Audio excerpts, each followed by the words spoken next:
Good morning, good afternoon, and good evening. Seth here with ShardSource.com, and today we have a special guest with us. Hello, my name is Jeff Jones, and I am one of the creators and lead designer of Argent Saga.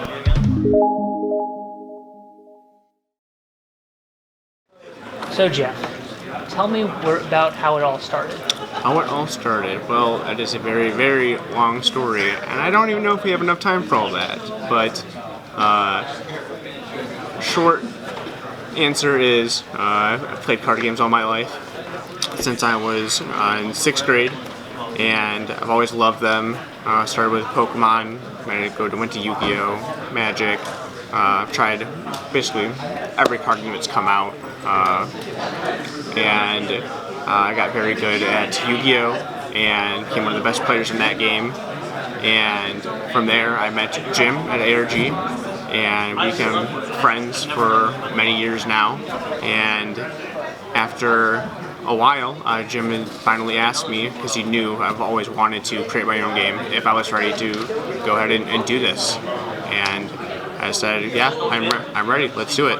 And now we're here today. It's a little over a month since the first set came out, and we had 206 players today at our first ARG and Saga Championship, or 217, I think, yeah.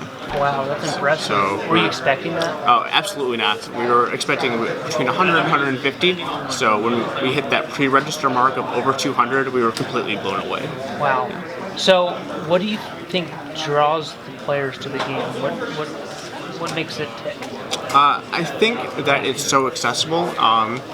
It has very familiar elements to other games these players have played, and because of that familiarity, there's not a huge barrier to entry. It's very easy to learn and pick up, and I think that's a huge part. Also, the fact that we can very easily listen to the community, and we're very open with how we try and do things, and we take feedback and always try to implement that into our decisions. So you think accessibility is key then? Oh, absolutely, yeah, it's very true. Now, is that something you decided on the front end before you started? That was one of your main goals? I would say it was a goal. It was not a main goal at the time, and as we were doing kind of like an alpha testing phase, we just realized that you always want to look at like who is your audience, who are you marketing yourself to, and we realized that we aren't marketing ourselves to people who have never played a card game before. The people who are going to play it are the people who have played these games before their entire lives. And so once we were able to make our game and implement changes to where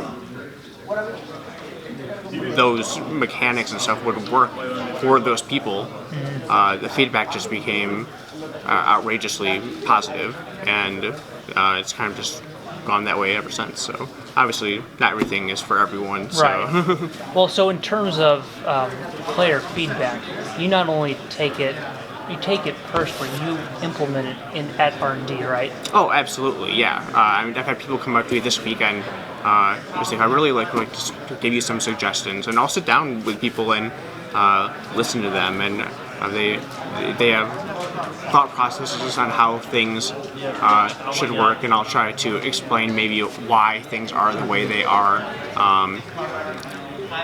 But yeah, absolutely. Like, we always try to take that and make sure that if we see like an overwhelming number of responses from people that are all the same, you definitely should probably have something to look at. So we always take that back and say, is this something that we need to deal with, or? Yeah. So you've been doing this for a year and a half now. It's been over a year and a half for all this. Yeah. Okay. So what is one of the biggest mistakes that you've made throughout the whole process, and how did you go about correcting that? So I would say that one of the biggest mistakes that I or we have made is, how do I phrase this? It would definitely be trying to cater to one type of player in the very beginning. While we did know that the people who be playing our game are people who are familiar with the card games, we thought that a large majority of our player base would be from the Yu-Gi-Oh community, and so we wanted to create like this faster-paced game that those players are familiar with, where you can do lots of different things with lots of different combos, and I think early on that was overdone and wasn't really thought about trying to make sure that we are catering to as many players as possible and not just one type of player. But we definitely have made strides to correct that, and I think you'll see that with like future sets of cards and our decisions. So. Well, that's great that ARG and Argent Saga as a whole is able to be flexible, and you probably think that is that a good asset to have as a company, you think? Oh, absolutely. I mean, if you can't make sacrifices, you're not going to get very far in life, business, anything. So being flexible is very important. And that, that whole process, all that work you've put in the last year and a half, that brings us to today. Yeah. So how was it? So it was very good. Honestly, besides over 200 players showing up, we had almost 100 for our regional just today. Feedback has been very positive. Even if players don't like certain aspects of something, they still said they had an enjoyable weekend. So, yeah. So anything in particular caught your eye during the competition in terms of player feedback? Anything that you're thinking about incorporating in the future? Yeah, so there was definitely, people are very familiar with our card, Ergon. Pretty notorious already, pretty strong card. As with any game, there are going to be instances where certain interactions are overlooked, and your players will find those, and certain things that you may not have intended will come to light that are not exactly the best for your game. And Ergon is definitely one of those things. With Set 2, Revelations, Dark has a mechanic which Ergon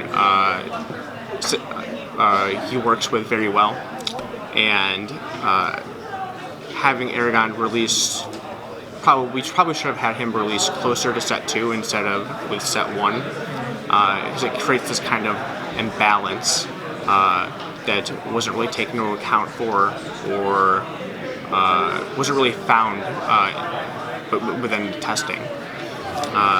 But because of that, we were able to take the feedback from players from this weekend prior to this, and come to a decision where we will be implementing something called the suspended list. And many games, including ours, will have a sort of banned and restricted list. But we will also have a suspended list where we will put a card on the suspended list, and that card cannot be used for a specific amount of time, and you'll always have a date for that. So you'll know when you'll be able to use that card again. So for instance, Ergon will be put on the suspended list, and you will not be able to use it until Set 2 Revelations launches, which is 11/14/2019. And that will go into effect on Friday, I believe. Yeah, the 20th of this month. So depending on what kind of player you are, the future is bright. Oh yes, absolutely. We have a lot of people who, even though they may not like certain ways Ergon plays, they still had a very enjoyable weekend. So that was like very good to hear. That I really don't like this card, but I still had a good weekend. So that's always very good to hear that there was some light to go with the dark. Right. You can't have one without the other, right? Right, absolutely. Yeah. So I think that until Set 2 comes out, where there are more, once the card pool has broadened and it gives you access to cards to counter strategies like Ergon, people should be I feel like they should be very happy with the state of the game up until then. Expansion Set 2 comes out next month, there are a lot of cool cards in that one. We'll start spoiling those sometime this week too, I believe. So make sure you check out that. Awesome.